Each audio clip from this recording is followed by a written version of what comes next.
Hello, everybody, and welcome to this Monday night.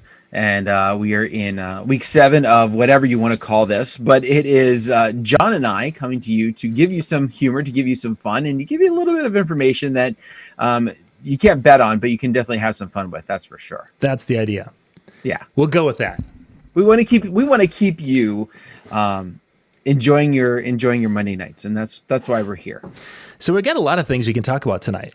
First off, of course, we're going to talk about the cancellation epidemic. We're going to call it that because we can't use a pandemic because that's a different thing. But Yeah, it's we'll not hit even that. used. We'll hit that. So we'll put that. We're going to take that and move that over here because we were just talking about the virtual prom thing. Yeah. So let's kind of keep going about that because that was. We did it. What happened, gang, for those of you who haven't been following, didn't follow along, is that Saturday night this past weekend, we decided to do an 8 o'clock to 10 o'clock virtual prom and broadcast that through the area here. The idea is we were supposed to be doing 3 area proms next weekend, or this past weekend, and they ended up obviously canceling. So we decided to do that. The number of people, Dan, that were contacting on Friday, how are you doing this? We want to do this too. This sounds like a great idea. We should copy what you're doing. And then Sunday, what did you do? How did it go? How did you do this? And how did you do that? Oh my goodness gracious. That was crazy. Crazy. And people, and for those of you who contact me, I'm not complaining or anything. It's just, I didn't expect that so many other people would have interest in that. So that was a surprise to me.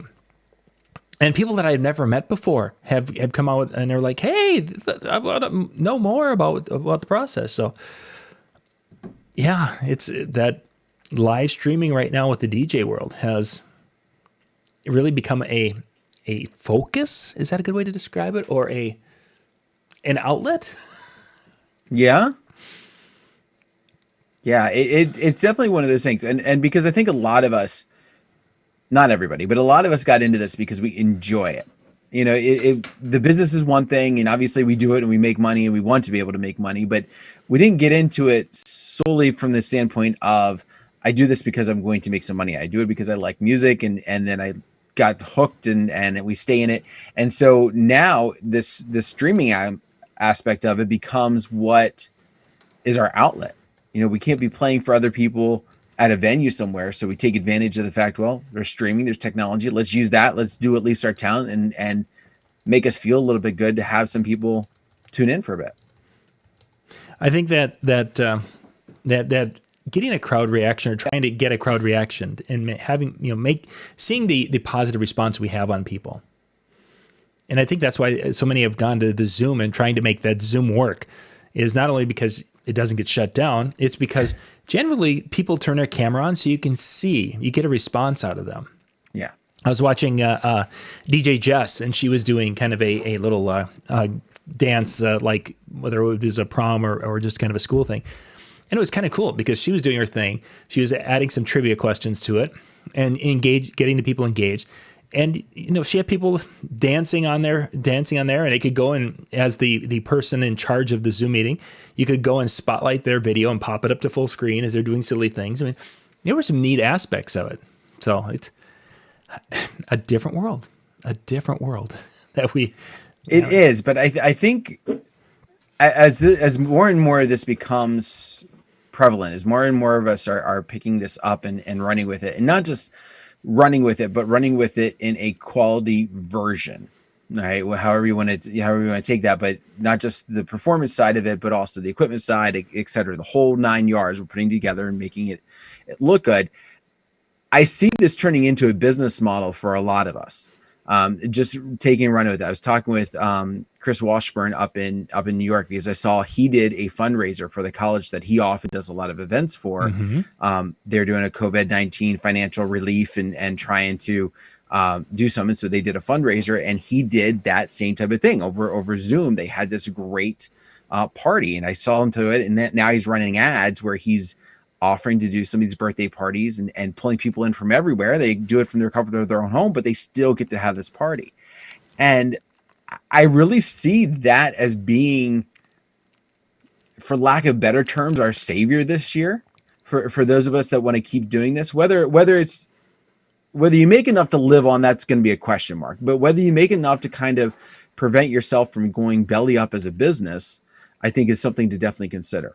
And I've seen different rates, as Dan mentioned. People are starting to put the concepts together, and I've seen some people who are charging $50 an hour to do a party. Some people have been 100, 150, and $200 are kind of the range in which I've seen for doing an event with Zoom.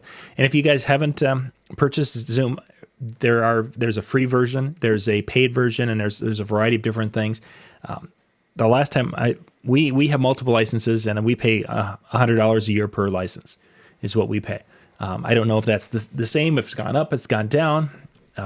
It is what it is. You're going to have to pay something to have that capability at a level, because the last thing you'd want to do is have a paying client and then say, you have 5 minutes left of your meeting. Would you like to? No. Yeah. So I think it does, as you say, it's something we love to do, and it kind of gives us that outlet. But as going back to Saturday night with that prom, is here I'm here. Lori's switching scenes, and she's dropping the lyrics of the songs in, and she's kind of handling the tech side of it Saturday night. And it's like there's the two of us.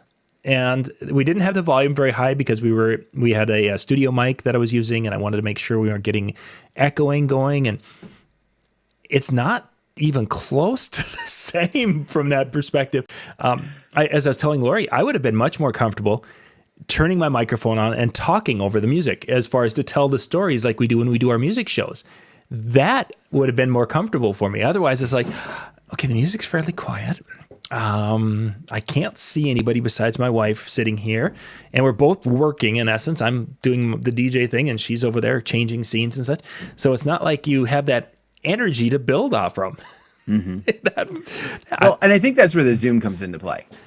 I mean, because like you said, you can see them, you can interact, and I think also it can be done with the others. You're not going to see it, but for example, Shani, when she's done a lot of her shows, I mean, if you've ever watched, the chat is just, it's filling up like crazy. People are talking and having a good time, and you could feed off that energy to a degree as well.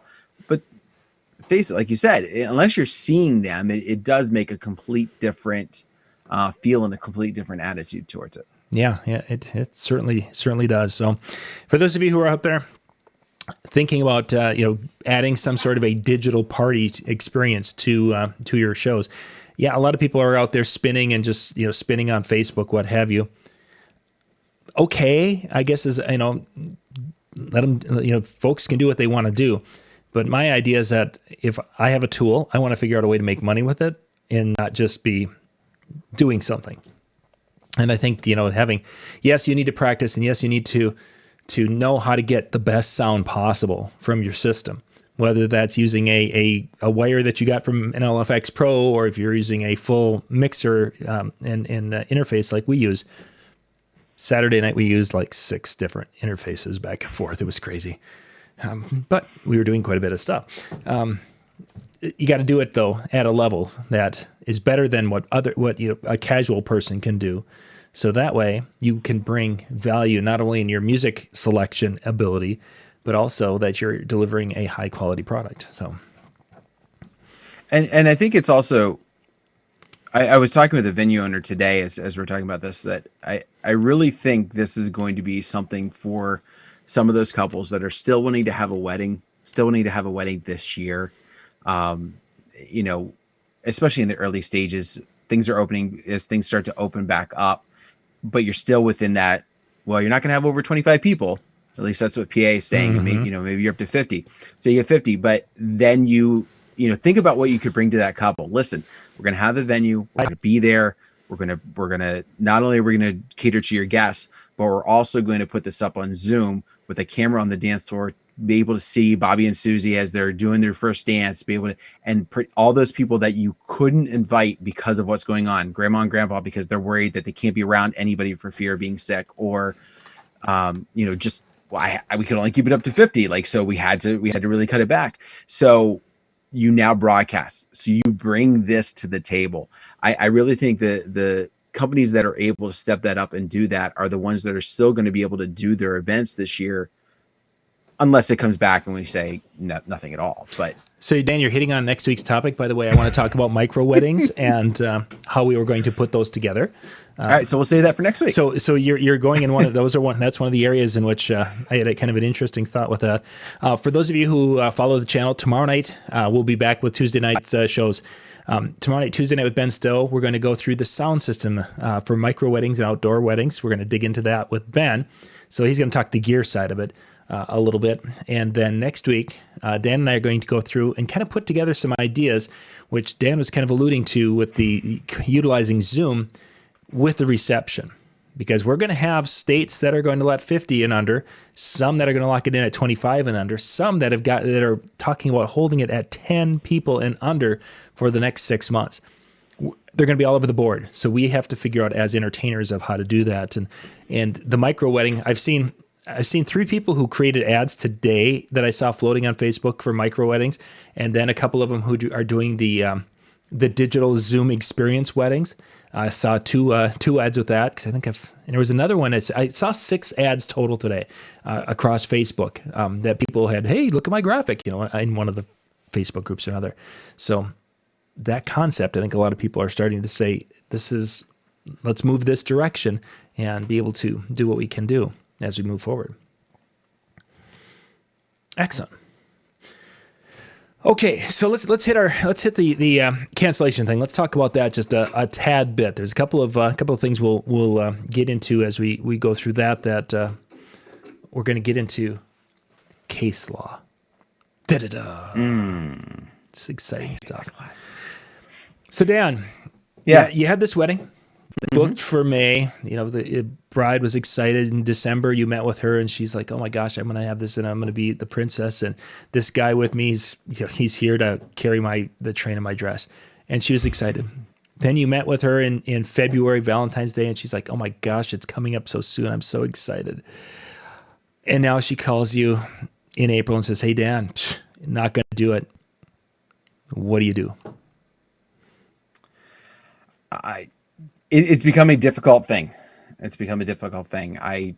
First off, I started asking questions, because I don't want it to just turn into, okay, bye. Mm-hmm. Because I've created this relationship with them, whether it was a little bit or whether it was a lot, depending upon how long we've been talking. And I create that opportunity to kind of get better idea. Okay, you're canceling. Is the wedding off? Meaning you're not getting married at all? And if that's the case, then it's a different story. But oftentimes what I've been finding out is, oh, we're still going to get married. Like, we're just going to go to the JP. We're going to get married. And then, a year from now, we might do something. All right, well, let's start talking about that might do something and start leaning towards that. Okay, well, listen, we've already set all this groundwork down. We've already talked about this vision that you have and how you're going to be the princess, and he's going to carry your train, and you're going to have white doves who are going to carry your veil down the aisle. Where are we going to go with that? So you're going to have that moment. You've envisioned that moment. So maybe we do it in a non-traditional sense.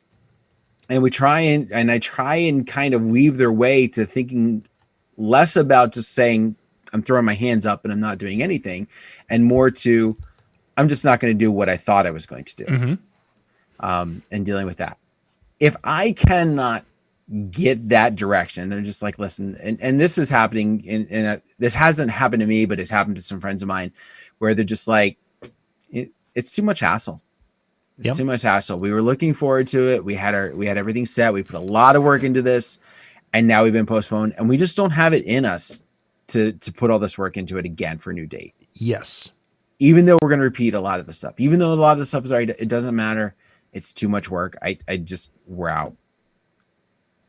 And I think, you started by what you said, case law. You got nothing. You got no leg to stand on, unfortunately, because their cancellation is being led by what was going on.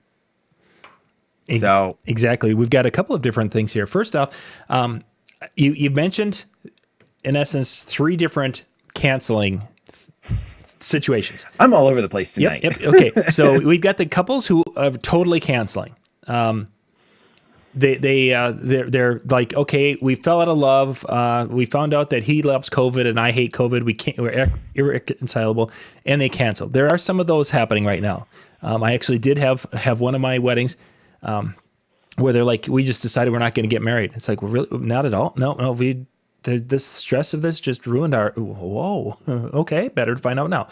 So there's the total cancel, but then there's the some that are canceling the party, but still getting married in a JP. And I think we're seeing some people are thinking there's about 20 to 25% of the weddings are doing this right now, that they're still getting married, that the marriage license are still being picked up.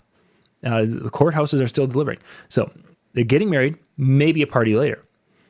I think that there's a variation of that. They're getting married, and some of them are there's an opportunity to do something small, and then I think you've got the last were the ones who we're going to postpone till 2021. My concern with those postponements is that so far I've had 2 or 3 that have gone to 2021. Most of them have tried to find a spot in the fall, and my concern is that, getting back to what you were saying, when the people are just get frustrated and fed up with it. Okay, so I've got a May. I moved it to August. Will they move again, or are they just going to say to heck with it? It was too much. And here's where sitting down with your attorney is going to be the best idea. The postponement and how you handle that, and I think a lot of it, you kind of alluded to this once before, was there should be a new contract. You do a new date, there needs to be a new contract, something or an addendum to your contract, something that is not just, hey, we're switching the date, have at it. Because in the event that does happen, okay, we're going to postpone. We had to cancel it because of what happened. So let's get you on the books now. Let's get you lined up. Let's get you set up for that new date, whatever that happens to be, and get them set up so that if they decide it's too much hassle, it's not worth it, something like that, it's the same as if they had canceled on you X amount of time. Because it's that kind of that same idea. We locked in a date. Granted, you couldn't have your original date. We locked in a new date. Now we're into a problem because you decided we're not gonna get married. It's not the government saying you can't have your wedding. It's you saying we're not going to. And there becomes a problem. Is that the first time we moved out of May and most likely probably June, April, May, June, the government shut those down. There was just no groups whatsoever. Now we get into July, August, and what have you. If the government opens it up and the local municipalities open it up to groups of 50 or less, technically they could have their reception. Mm-hmm. And this is where the contract is going to come. For those of you watching tonight, this is where you're going to have issues, is because the first one was a canceled contract. It would be in Old English law called it was a frustrated contract, meaning that it was a contract that the parties were unable to fulfill because of the interference in this case, or something beyond their control, i.e. government shutdown. So the contract at that point becomes null and void. Now, the retainer part of it becomes an argument. It could be returned and such without no one's going to legally. There's no legal thing that says, oh, you can't return it. It could be returned. It could be, the argument could be made that you had time and things into this process already, expenses, not marketing expenses, physical labor type time involved with it. You can make the argument that I am owed that retainer because I had out-of-pocket expenses involved with this show. And you have to be able to document and prove those to be able to have your case strong enough to go in front of a judge.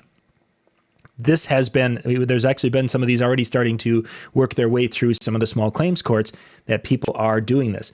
And some of the judges are saying, yep, okay, this company, they had to go order all the flowers a month in advance. The flowers were delivered and you couldn't have the wedding. And I understand, but that's the retainers for that. I'm sorry, you can't get your retainer back for your flowers.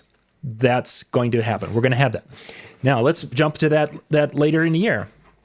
The municipality says can't have a party of over 50 people. Bride and groom are like, we want 300 or we don't want to have a party. The bride and groom now cancel. Here's where that the retainer becomes, not only because of your labor and time, it becomes the insurance for reserving that date for them, because that date is still a saleable date. Now, where we as DJs are going to have to look at this is we're going to have an understanding of a flexibility within our contract so that we can play for that event for a 200 person wedding, but we also have a plan and a strategy to work with the couple to design something for the 40 person wedding.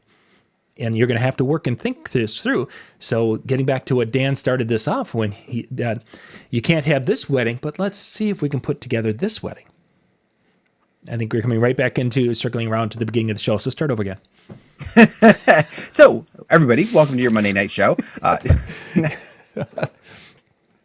But no, I do think it brings up a good point, and I feel unfortunately we're stuck between a rock and a hard place, and there's ones that are like, listen, it's 200 or I'm not having it. I don't care what you can offer me. I don't care what you have. If I can't have my wedding, I'm not gonna. The government's telling me I can't have my wedding. That's what the brides are going to hear. Mm-hmm. When they're locked down to the 50 people and we were going to have 125. I had a hard enough time getting it down to 125. I had 175 according to my parents, but I was able to talk them out. You want me to get down to 50? No, it's not happening. Yeah. The government's telling me I can't have it. No, they're not. They're telling you can't have it the size that you want. But I feel like we're going to come out as the bad guy, because if we hold to that, if we say, well, listen, the government's not saying you can't. Yes, technically. And this retainer went to holding that date. They're going to be like, no, the government's telling me I can't have it. You don't have no right to keep my money. It's going to be, I feel, unfortunately, it can potentially, I should say, have a chance to be a PR nightmare. Oh, certainly it's going to be a PR nightmare, and you're going to probably get beat up on reviews and whatever, with the wedding wire reviews and such. That's going to be there. And unfortunately, that's probably going to be one of those years. Well, that's why DJs are saying, hey, if we had to move your date, go give us a review on how easy we are to work with. People are trying to get a positive review in any way, shape, or form, because reviews are going to be hard to find this year. You're going to get most likely beat up if you do anything beyond hand them the retainer back. And that becomes a question of how much is that positive feedback or lack of negative feedback worth to the company? Is it worth keeping that $300 retainer, knowing that they will say, hey, we had to cancel our DJ because of the government, which of course they're telling the story, so they can tell the story with any spin they want. The government made us cancel it, and then our DJ wouldn't give us our money back because it was because they're cheap and they're keeping our money. Yeah, and there's no way to put a rebuttal up that's going to make you look good. You're going to look like a jerk in any way, shape, or form. I think this is where, though, and it's difficult to do this, and obviously the more weddings you do and the more people you deal with, and in some aspects the more difficult this is. But I feel like this is where those connections that you've been making with your couples, I don't know, it was 2 weeks ago, 3 weeks ago, when we talked about reaching out to all of our couples through May and through June, just to touch base. Not because we were thinking about canceling or they were going to have to move their date for sure at that point, but just hey, how you doing? Showing that you care, showing that you're not just about the dollar sign, I think becomes a little bit more understanding. So, for example, my couples that I've talked to about moving dates, I've had to move the date. It's going to be fine, because for the most part, I wasn't going to get it. Most of them were going for fall dates anyway. If I had a hall, it probably wasn't going to be filled at this point. So if I could fill it with one of my couples from the fall or from the spring, great, no big deal, no hands or no problem. But my ones that are moving to dates that I didn't have available, and especially the one that there was one I love, absolutely. Hey, we're thinking about this date. Great, have it open. Let's work on it. No problem. Day later, calls me back. Yep, we're booking it for the next day. Wait a minute, we never discussed that. I don't have that. Sorry, guess you're out then. And so it, for those situations, it becomes difficult. But what I told them is, listen, I will refund the monies that you paid up to this point. All right. With the exception of the retainer. If the government's still shut down, you get it back. If not, I've held your date. Mm-hmm. You chose to move it. And because I've made those connections, because I've worked on that relationship, a little bit, apparently not good enough for the one, but worked on it a little bit. They seem to be more understanding. Now, I don't know what they said behind my back. I don't know what they said under their breath, but they seem to be understanding. Sure. So that's helpful. And I think that's where we really got to make sure that in the era of what's happening this year, we are reaching out and coming alongside and not looking like somebody who's out there to just take their money, even though we kind of need to stay afloat, but rather we're there to be that support. We're there to be, listen, it sucks what's happening right now. We get it. We're totally understanding. Let's help you out. Let's come alongside, be that friend until we have no choice. But listen, we've got to talk business for a moment.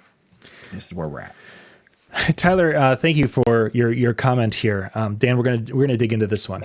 Tyler's out on Facebook watching us. By the way, just a quick little thing.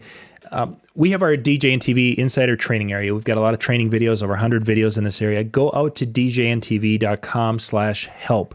djntv.com/help.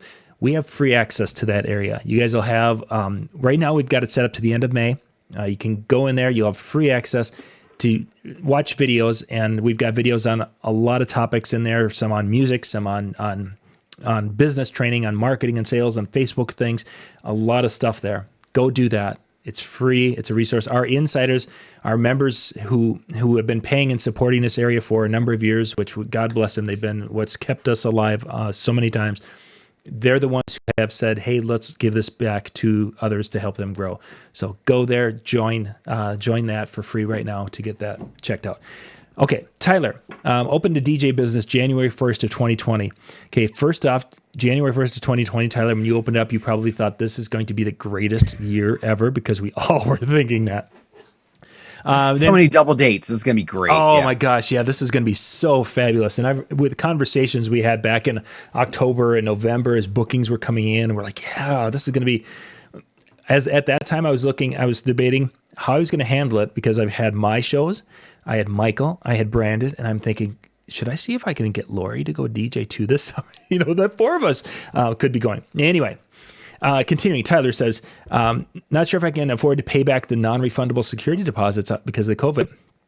First off, the concept of a non-refundable deposit doesn't exist. We like to think it does. And for most cases, if we use the words, retainer and non-refundable deposit type of thing or non-refundable, most people won't question it and they'll just, okay, that's what it was. When you get to the point of somebody pushing you, whether it's an attorney or someone who wants to push you into a small claims court, you're going to lose most of the time unless you can prove that you had labor involved or hard costs. Okay, going beyond that though, not sure what to do because I want to work with the couples.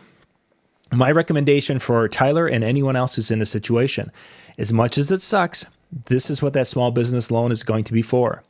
That you're going to probably need to go and look at having that small business loan and take that out because some of these retainers you're going to have to refund.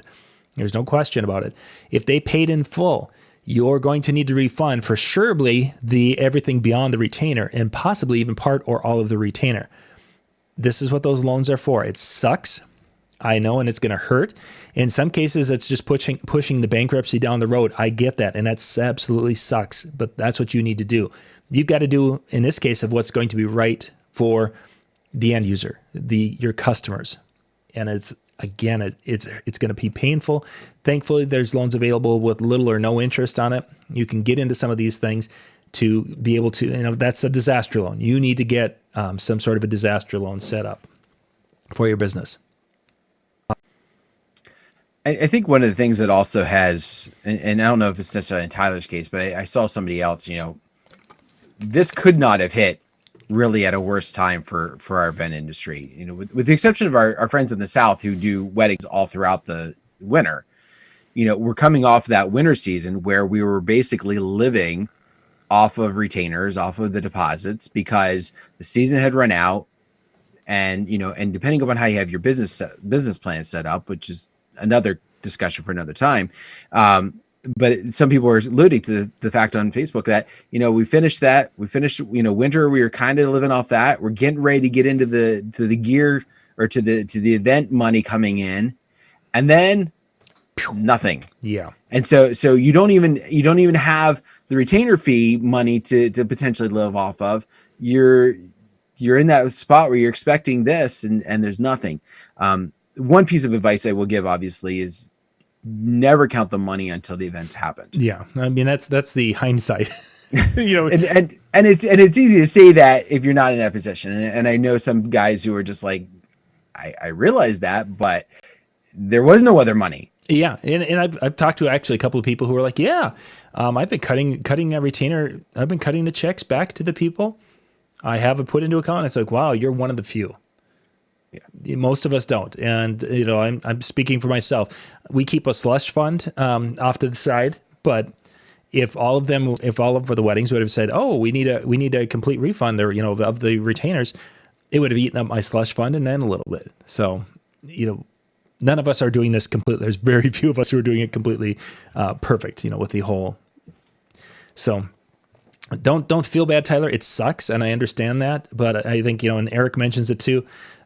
This is something we're probably going to have to give that money back. And if it means we have to take out a loan, it might be one of those things we have to really, really figure out, is the business going to be able to come back, or is it something where you may have to put your dreams of being a DJ on hold, especially in Tyler's situation, pay them back and take a job to get that paid off, and then, start again in 2022.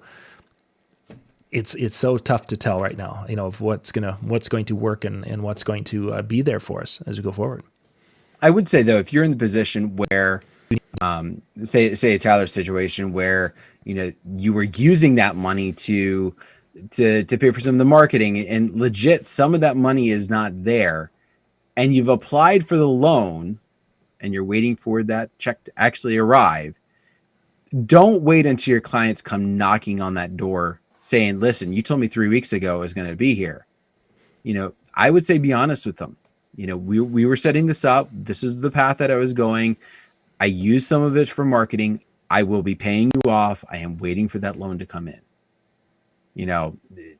To push them off and, oh, it's coming is only going to hurt you in the long run. Being forthright and being upfront with your clients is got to be what you have to do. Yeah. And as Eric mentions here, if that's the way, it's, the refund is the way to go, because that's the right thing to do. And I would agree. I agree with you, Eric. It's the right thing to do. And if that means that a person's eating ramen noodles, that's what we're doing. If that means that $1,200 check, stimulus check that was put into your account, if that has to go to cover retainers, that's what a person does. That's just the way it is out there. And yes, in a court of law, you could prove some expense, prove some time, and keep some or all of the retainer. In the long run, with the bad reviews that's going to come from it, the hard feelings that are going to come from it, and in some people's cases, you're not going to sleep well at night, knowing that you just aren't going to feel good about what happened. These are all things. That stress of having someone mad at you. There's times where, if I have someone who's angry with me, that eats me up more than if I'd have to take out a loan for the $300 retainer and know that I owe the bank $300 now. I'd rather owe the bank $300 and have a person who's not ticked off at me than wondering if I'm going to, some evening get a knock at the door, and I open the door and there's a flaming bag on my steps and I have to jump on it and put the fire out. Well, and it's also comes down to how you handle things, and the class that you handle things is going to serve you in the long run. It doesn't necessarily pertain to this, but I've had events, or I actually had a couple potential clients that I was talking with, and we just could not find a happy medium. Mm-hmm. It just didn't work that way. And so, I wish them well. So if there's anything I can do for you in the future, please let me know. They said, you know what? You were a pleasure to work with. Yeah. We didn't get a chance to use you. We've heard great things about you. And, we got to experience this side of it. We're recommending you as people ask us for a DJ, you're one of the people we're going to recommend. And you're like, okay, that's talk. I've actually had it happen. Nice. Very nice. And it was kind of one of those things where it was kind of weird because they're like, so-and-so told us about you. And I'm like, and we had them going, whose wedding was that? Like, Yep. like I don't remember that name. And then they're like, then as one thing led to another, I do some digging and I do like a search of my emails and I'd be like, oh, okay. Yeah. That's great. And granted, you have to have done something to set it apart. But again, the class that you do with that is really going to help you so much further in the long run than it will fighting something, in the middle. Mm-hmm. Taylor mentions, of course, that being from Canada, there's some stimulus things that are different up there, how they're handling it and such. I would even go, Tyler, especially with you just starting out and getting your name out there. If it isn't a ton of money, you might get more kudos and more praise or more when you get to that point where you have to refund these because they can't rebook. It might be worth it if you have to, is to go and borrow the money from the bank and just take out, because you're probably not talking $10,000. You might be talking $1,000 to cover whatever it is. It might be better for you to do that so you can cut them a check and a nice little handwritten note that says, I am so sorry that this happened. It would have been a beautiful day. I was so excited to work with you. If I can ever be of service, here's my business card, and send that little note off with the check and the refund. That is going to probably return. Send them 3 cards, one that they might keep and 2 business cards that they might hand out. Send them the 3 business cards. That will in turn hopefully cause them to say, you know what, this guy was it was a nice, and we couldn't use him, but you know what, we're going to give this card to this person or this person. That might be worth the cost of that, for that marketing bump that they might give you.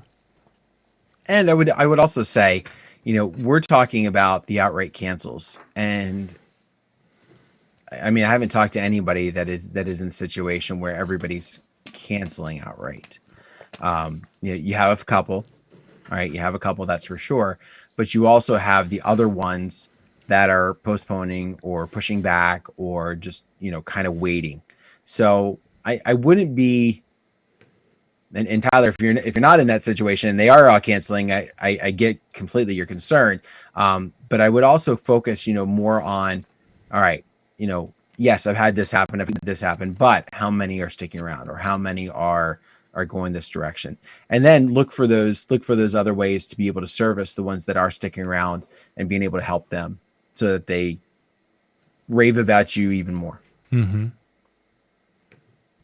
Yeah, and that's ultimately what the goal is. You want them to be talking positively about you, rave about you, whatever, because that is a definitely a big thing. John, I like this, what David put a few moments ago. I've heard it from multiple people. Businesses will be defined and remembered as to how they handled this COVID crisis. I think so. And I think there's 2 things, not only businesses. I think you're going to find people, politicians especially, that are going to be remembered on this, of how they have come forward and presented themselves, whether it was in that calm, fatherly or a parental type feel where you felt like you could go and they were telling you and keeping you informed and taking care of you. And some of them that were like that crazy uncle or crazy aunt that's there to scare you every night before you went to bed so you'd hide under the covers all night. We're seeing that across our board. And so, yeah, I think David is exactly right. Businesses will be remembered and people will be remembered for the good and bad of how they've reacted to this. Mm-hmm. Yeah, Jerry, I'm not sure about the Canadian laws when it comes to retainers and such, that many vendors are telling clients no refunds. It could be in Canada that a retainer is completely non-refundable. We're obviously, both Dan and I are based in the United States. I'm in the best state, Minnesota, and Dan's over somewhere else. And we were just sharing from our experience of what things are like in our areas and such. Well, and now with that being said, also, I've heard a lot of people saying that it's non-refundable. I've heard a lot of people telling their clients, everything under the sun. That doesn't mean if it wasn't legally pressed that they would win. Precisely, and I think that's I our big. I've even been seeing some people touting, "Oh, I have a pandemic proof contract," Yeah, I saw that the other day. and I was like, "I'm Sure, glad you think you do." sure it is. Um, and granted, I didn't look at the contract in It, detail to see, yeah, and it, what that means. Like, if the government closes, we will move your date. Like, is that what's covered? Or if the government closes, you still owe us $8,000. Like, yeah, I don't know. now an interesting thing about as long as we're talking pandemic and contracts in the United States, for those of you, because we do have international viewers, there are more things that are opening up, and one of the things is that in Minnesota, as an example, the businesses had to put together a COVID practices plan this week so they can open up next week, type of thing for some of the businesses. What does that COVID practice plan consist of for most businesses? Well, it consists of, we're washing the door handles and we're wearing masks and we're keeping people 6 feet apart and maybe plexiglass. There's one part that they don't talk about is that these businesses, the attorneys for all these little businesses are recommending a release sheet, a sign this document release sheet that says, if you come into my business and we style your hair, and you catch COVID, the flu from your experience here in this business, you're not gonna hold us responsible for it. This is that responsibility side of things that's out there, which is going to make a lot of our events we're talking about. It may not be the government that shuts it down, but it could be venues that are saying, you know what, it's just not worth it. We're not going to allow groups of 50 people. Even though the state says we can, we're not going to allow it. And then again, how do we deal with that one? Because now it's the venues that are causing problems with us. I think it also depends upon your venue too, because at least in my area, we've seen a lot of upstart for lack of better terms, I'll call them mom and pop places. It's the barn they converted because the farm wasn't dealing, and so they're not using it. They're not doing a farm anymore. It's now a wedding venue, or a venue that somebody bought. It's not part of a chain. It's not part of a hotel chain. It's not, that's what they do. And if nothing's happening, they're going belly up. I see some of those places being more willing to take those risks, and then you got a whole nother side of, well, this venue is allowing me to, and this venue is not. Mm-hmm. Well, let's go over there. Yeah. Yeah. There's going to be a lot of hurdles that'll have to be dealt with, and that's certainly not our jurisdiction. So thankfully so. But it's we've got our situations, and right now, when people are calling, obviously, as Dan mentioned at the beginning there, we want to try to help them to move the date, to find a new location so they can have that celebration that they were so having their heart set on. And if they can't do that, if we can help them in any way, shape, or form to create a memory, whether that's a virtual event or whatever, and we'll talk about making that next week in our micro wedding show. And if not, offer to give them a t-shirt. I don't know. Hey, I have enough old radio t-shirts I might be able to. It's like, I got a Sharpie and a white t-shirt. Can I make you a bride and groom t-shirt and call it good? I kid. I just. Let's see. Is there any chats? Not so much on YouTube. We've kind of hit on a few of those things. And see, John mentions we don't have the money to give back somebody on the refund. And I this is the one I struggle with, John. I understand, and I'm going to maybe go a little bit different direction. That, okay, so I don't have the money today, and I contact the couple and say, hey, I don't have the money today, but hopefully I'll have it in a month, 2 months, 10 months, or whatever it is. Or once things get open up, that's probably the one I'm the most irked with. DJs have been telling clients and saying, once I start working again, then I'll get you your money. I don't think that's appropriate, because we don't know when we're going to be working, and if we are saying to them, yes, I owe you money, I think it's within what we need to do as not only business people, but as good, conscionable people, that if that means I got to take out a loan to pay them back, I do it, because it's got to be done, and it should be done on a timely fashion. I can't be making a $50 a month payment to them for the next 10 years to repay them. I don't think that's right.